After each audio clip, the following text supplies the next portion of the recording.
السلام علیکم۔ کراچی پاکستان کا سب سے بڑا شہر ہے اور دنیا کے بہت بڑے شہروں میں اس کا شمار ہوتا ہے،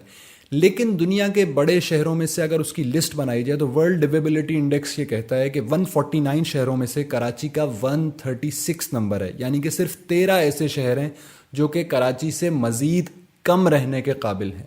یہ اس شہر کی بات ہو رہی ہے جو پاکستان کے اندر سب سے زیادہ ریونیو جنریٹ کر کے دیتا ہے۔ اگر سندھ کی بات کر لیں تو 95% آف دا ریونیو یہ کراچی جنریٹ کر کے دیتا ہے۔ پورے پاکستان کی بات کر لیں تو 59% پاکستان کی اکانومی کے اندر کراچی کا حصہ ہے۔ اگر پاکستان کے جی ٹی پی کے اندر کنٹریبیوشن کی بات کر لیں تو کراچی 15% کنٹریبیوٹ کرتا ہے، جو کہ باقی تمام شہروں سے زیادہ ہے۔ اور اگر پر کیپٹا پروڈکشن کی بات ہو تو کراچی باقی شہروں سے 44% اوپر ہے، یعنی کہ اگر باقی شہر 100 پر کھڑے ہیں تو کراچی 144 پہ کھڑا ہے۔ اس کے علاوہ ڈائریکٹ ٹیکسز کی بات ہو، انڈائریکٹ ٹیکسز کی بات ہو، سیلز ٹیکس کی بات ہو، انکم ٹیکس کی بات ہو، کراچی وے اہیڈ ہے باقی شہروں سے۔ اچھا، ان ساری چیزوں کے ریزنز کافی کلیئر ہیں، کیونکہ کراچی سی پورٹ ہے، سارے ٹریڈ کے اندر وہ انوالو رہتا ہے۔ اسی طرح انڈسٹریل ایریاز کراچی کے اندر بہت سارے ہیں، اور سب سے بڑی چیز کراچی کی پاپولیشن بہت زیادہ ہے۔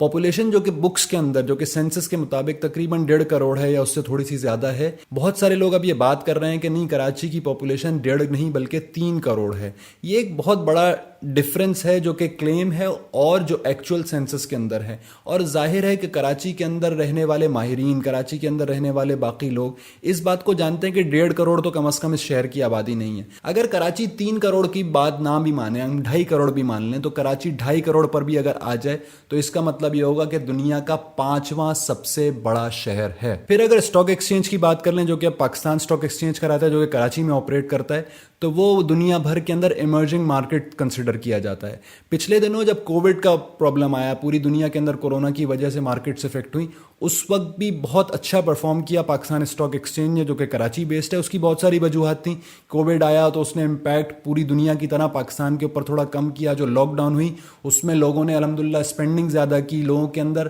یہ جو سینس آف کنٹریبیوشن ہے فار دا پیپل وہ بھی کراچی کے اندر بہت زیادہ ہے۔ اس طرح بہت سارے فیکٹرز ہیں جو کہ کراچی کو باقی شہروں سے مختلف کر دیتے ہیں۔ پورے پاکستان کے اندر اگر کوئی کلیمٹی آ جائے تو کراچی کے لوگ سب سے زیادہ اس کے اندر کنٹریبیوٹ کرتے ہیں، یہ بات بالکل نون فیکٹ ہے۔ اچھا، ان سب چیزوں کے باوجود کراچی کو رسپانس کے اندر کیا ملتا ہے؟ رسپانس کے اندر کراچی کو یہ ملتا ہے کہ پیتھیٹک ٹرانسپورٹ سسٹم ہے۔ یہاں پہ ٹرانسپورٹ سسٹم نام کی کوئی چیز ہی نہیں ہے۔ لوگ اوبر اور کریم کے اوپر ریلائی کر رہے ہیں۔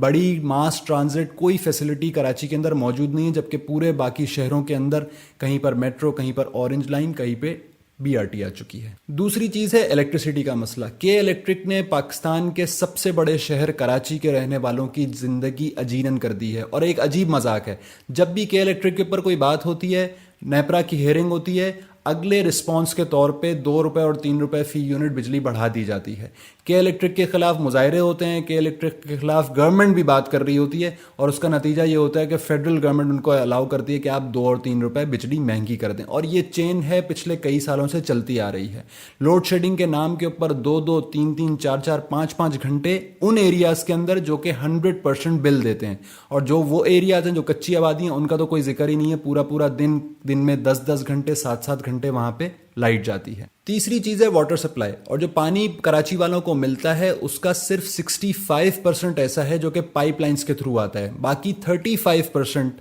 وہ واٹر ٹینکرز کے تھرو آتا ہے۔ یہ میں نہیں کہہ رہا، یہ ورلڈ بینک کی رپورٹس کہتی ہیں، اور کراچی والے اس کو اچھی طرح جانتے ہیں کہ لائنز کے اندر پانی نہیں آتا، اور وہی پانی آپ کو خرید کر مہنگے داموں ٹینکرز کے تھرو منگوانا پڑتا ہے۔ کراچی واٹر سپلائی کا منصوبہ K4 جو کہ نعمت اللہ خان صاحب کے دور کے اندر جس کی فیزیبلٹی تیار ہو چکی تھی، اور اس وقت کے بجٹس کے حساب سے وہ ڈویبل بھی تھا، کرنے کے قابل تھا، لیکن آج تک وہ امپلیمنٹ کیونکہ وہ نہیں ہو سکا تو اس کی کاسٹ بھی اتنی بڑھ چکی ہے، اور کیونکہ اب وہ پیسہ اور وہ فیزیبلٹی رپورٹس اور وہ کانٹریکٹ سارے کرپشن کی نظر ہوتے جا رہے ہیں، اس لیے اس وقت کراچی کو شاید جتنا بھی پیکیج مل جائے وہ کرپشن کی نظر ہو جائے گا، اور یہ پروجیکٹ ڈویبل شاید اب نہیں رہے گا۔ اس کے علاوہ کراچی کے اندر ایک بڑا مسئلہ سینیٹیشن کا ہے۔ سینیٹیشن کا مسئلہ آپ نے اس کی ایک چھوٹی سی جھلک اس وقت دیکھ لی تھی جب اورنگی ٹاؤن میں بارش ہوئی تھی۔ جب بارش کا پانی جا رہا تھا تو اس کے اندر جتنا بیش بہا کچرا تھا، وہ اس چیز کو واضح کرنے کے لیے کافی ہے کہ کراچی کے اندر کیا صورتحال ہے کچرا ڈسپوز کرنے کی۔ کچرا ڈسپوز کرنے کا کوئی نظام کراچی کے اندر موجود نہیں ہے۔ کچرا ڈھیروں ڈھیر کئی دن تک شہر کی سڑکوں کے اوپر پڑا رہتا ہے۔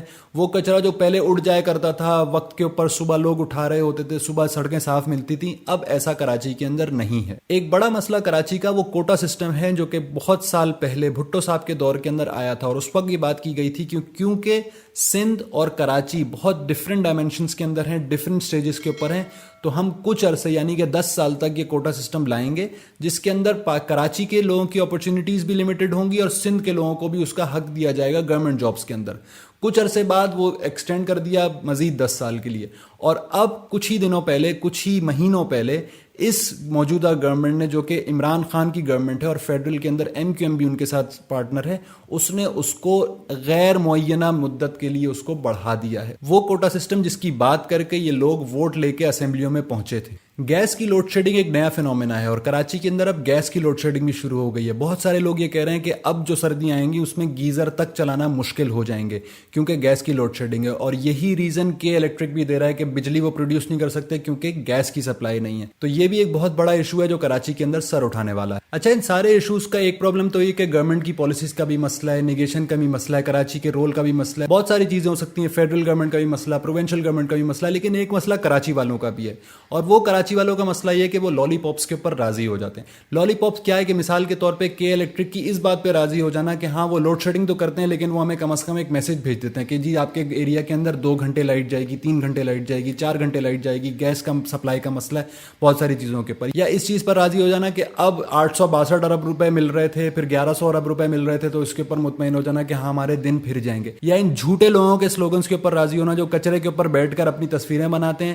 اور MNA اور MP الیکٹ ہوتے ہیں, جو آپ کو کہتے ہیں کہ ہم کوٹا سسٹم سے نجات دلائیں گے اور کوٹا سسٹم کو غیر معینہ مدت تک بڑھانے والے بن جاتے ہیں, جو آپ کو کہتے ہیں کہ بس آپ ہمیں ووٹ دیں ہم آپ کے لیے سب کچھ کر دیں گے, لیکن بعد میں جب وہ الیکٹ ہو جاتے ہیں تو کہتے ہیں ہمارے پاس اختیارات نہیں ہیں. جو آپ کو کہتے ہیں کہ ہم تو کراچی کو سندھ کا حصہ ہی سمجھتے ہیں اور اس کی ڈیولپمنٹ کے لیے بھی اسی طرح کنسرن ہے, لیکن وہ ڈیولپمنٹ نہیں کرتے, اور انہی لوگوں کو الیکٹ کرتے ہیں جن کو بار بار آزمایا ہوا ہے, جو بار بار دھوکہ دیتے ہیں. کراچی نے 2018 کے اندر نئے لوگوں کا انتخاب کیا, لیکن انہوں نے بھی کراچی والوں کے ساتھ بالکل یہی کیا. اتنے سارے MNA, اتنے سارے MP ہونے کے باوجود جب کہ الیکٹرک 2 روپے 3 روپے پر یونٹ بڑھا دیتی ہے, جب کوٹا سسٹم کی ایکسٹینشن ہوتی ہے, جب کراچی کے اندر کوئی فیسلٹی موجود نہیں ہوتی, جب ٹرانزٹ پروگرام نہیں ہوتا, جب کووڈ آتا ہے تو اس کے اندر وہ لوگ غائب ہو جاتے ہیں, جب بارشیں ہوتی ہیں تو وہ لوگ نظر نہیں آتے, یہ وہ لوگ ہیں جن کو کراچی والے الیکٹ کرتے ہیں. ان ساری چیزوں کا حل کیا ہے؟ حل یہ ہے کہ کراچی جو کہ پورے پاکستان کے بیک بون ہے اکانومی کی, اس کو بہتر کرنے کے لیے کراچی کو جو حصوں میں توڑا ہوا ہے, کہیں کینٹونمنٹ ہے, کہیں KMC ہے, کہیں سٹی گورنمنٹ ہے, بہت ساری ایسی اتھارٹیز ہیں جس کے اندر کراچی ڈسٹریبیوٹڈ ہے,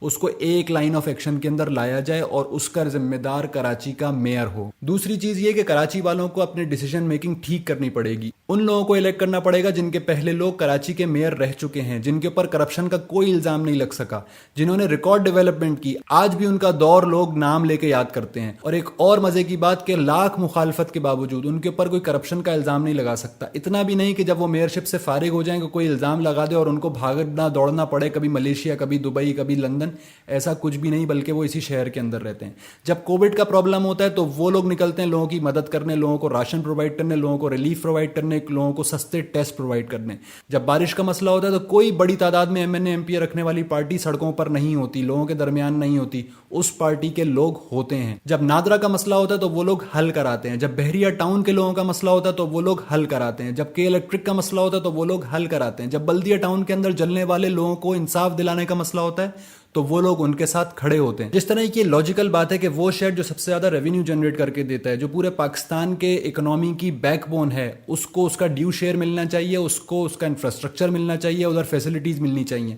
بالکل اسی طرح کراچی والوں کے لیے ایک یہ بہت لاجیکل بات ہے کہ وہ لیڈرشپ جو کہ کرپشن فری ہے, جس کے میئر رہے ہیں, جس نے ڈیلیور کیا ہے, جب تک کراچی والے ان لوگوں کو الیکٹ نہیں کریں گے, ان لوگوں کو آگے لے کے نہیں جائیں گے, ان سستے نعروں کے اوپر دھوکہ کھاتے رہیں گے جس طرح پہلے پارٹیاں اور اب جو نئی قیادت کراچی کے اندر آئی ہے وہ آپ کو دے رہی ہے, تب تک کراچی کے مسئلے ایسے ہی رہیں گے. کمپیٹنٹ لوگوں کو سامنے لانا, کرپشن فری لوگوں کو سامنے لے کر آنا, وہ لوگ جن کا ٹریک ریکارڈ صاف ہے ان کو سامنے لے کر آنا, یہ کراچی کے مسئلوں کا ایک لانگ ٹرم حل ہے. اور جب تک ہم یہ نہیں کریں گے تب تک کراچی اسی طرح نگلیکٹڈ رہے گا, برباد رہے گا.